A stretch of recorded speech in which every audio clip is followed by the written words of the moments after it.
El almacenamiento de datos por medios magnéticos aprovecha el fenómeno de inducción magnética y las propiedades de histéresis que presentan algunos materiales para registrar, mantener indefinidamente, cambiar a voluntad y censar la dirección de su momento magnético, la que toma como unidad básica de información.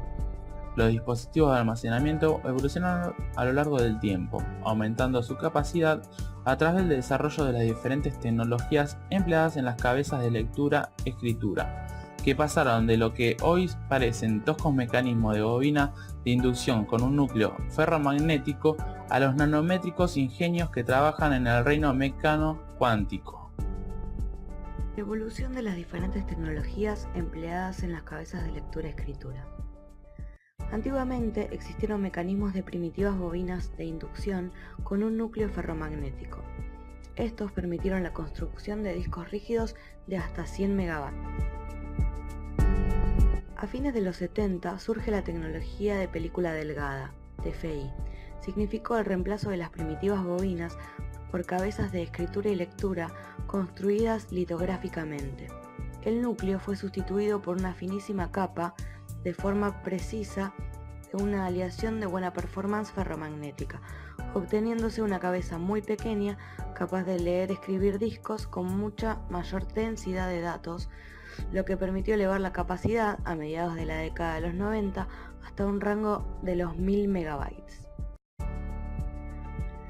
Luego surge la magnetorresistencia, en la cual reemplazó a la inducción magnética, haciendo que ésta desaparezca de la etapa de lectura.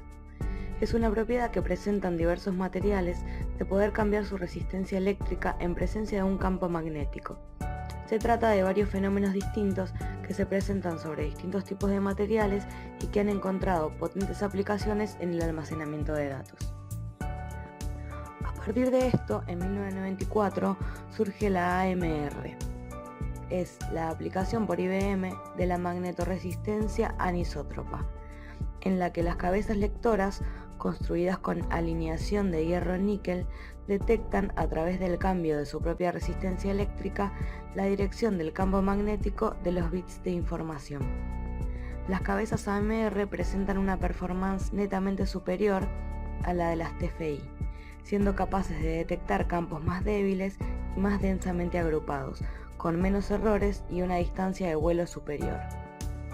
Como en esta tecnología se separan las funciones de escritura, que siguen realizándose con cabezas TFI, de las de lectura, cada una de estas funciones puede optimizarse al máximo, sin necesidad de acudir a soluciones de compromiso, como ocurre cuando la misma cabeza debe realizar ambas. Las cabezas AMR son extremadamente pequeñas, pudiendo incluso ser menores que el ancho de la pista, lo que proporciona ventajas adicionales respecto de la precisión de la lectura. La aplicación de esta innovación llevó a la capacidad de los discos rígidos en unos pocos años hasta los 30 GB. Por último, surge la tecnología GMR.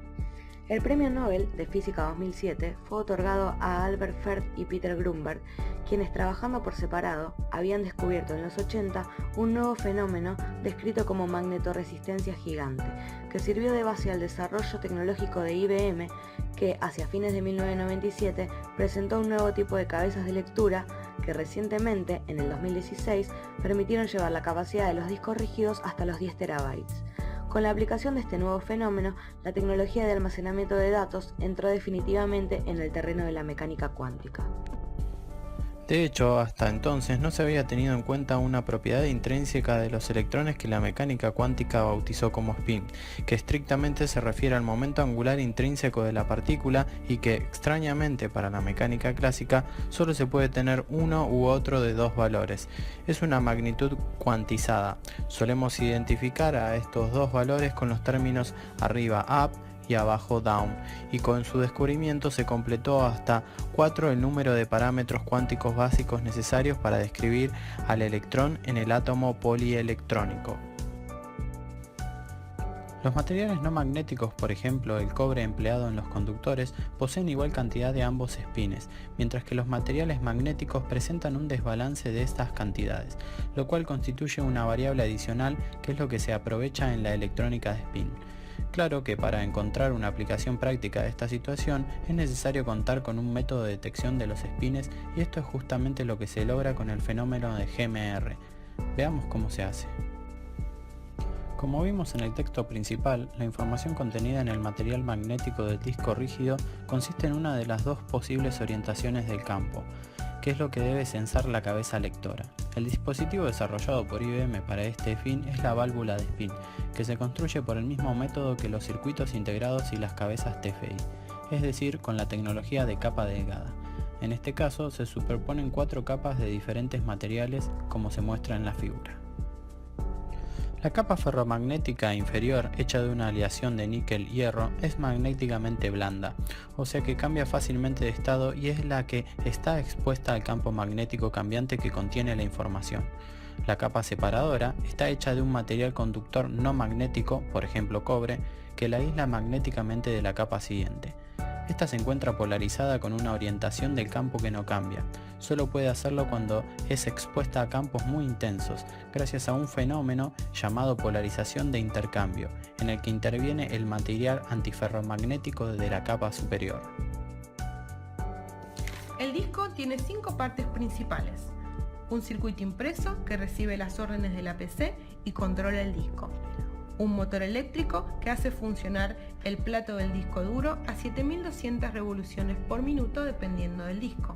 El circuito impreso mantiene la velocidad constante. Los brazos accionadores que sostienen los cabezales de lectura y escritura, los extremos de los brazos son abiertos, ya que en el medio van las bandejas del plato, pero los cabezales jamás tocan los platos. El espacio que hay entre los cabezales y la superficie del plato es 5000 veces más delgada que un pelo. Los cabezales flotan en el aire que crean los platos al girar. Ese aire evita que los cabezales choquen contra el plato.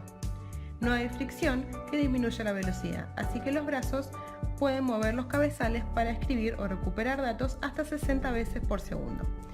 El motor que mueve los brazos es invisible porque es un sistema electromagnético impulsado por 2 fuerzas, la electricidad y el magnetismo, que hace que los brazos se muevan de adelante hacia atrás por todo el plato. Si hablamos de los datos, se almacenan en el interior de unas pequeñas pistas concéntricas en la superficie del plato. Durante la fabricación se crean hasta 200.000 pistas en el plato. Cada pista está dividida en sectores. El mapa de las pistas y de los sectores que hay en el circuito impreso le dicen al cabezal dónde tienen que leer o escribir la información. La superficie del plato es suave y brillante, y si nos acercamos se observa una película magnética que memoriza la información. Los cabezales magnetizan las secciones microscópicas de la película y almacenan los datos empleando un código binario de ceros y unos, llamados bits, que tienen un valor según la orientación del campo magnético positivo o negativo. Una fotografía de alta calidad puede medir 29 millones de bits y necesita 12 secciones del plato. Esto no es tanto si tenemos en cuenta que cada centímetro cuadrado de la superficie del plato tiene 31.000 millones de bits, pudiendo almacenar el contenido de varias colecciones de enciclopedias o cientos de miles de imágenes con mucha facilidad.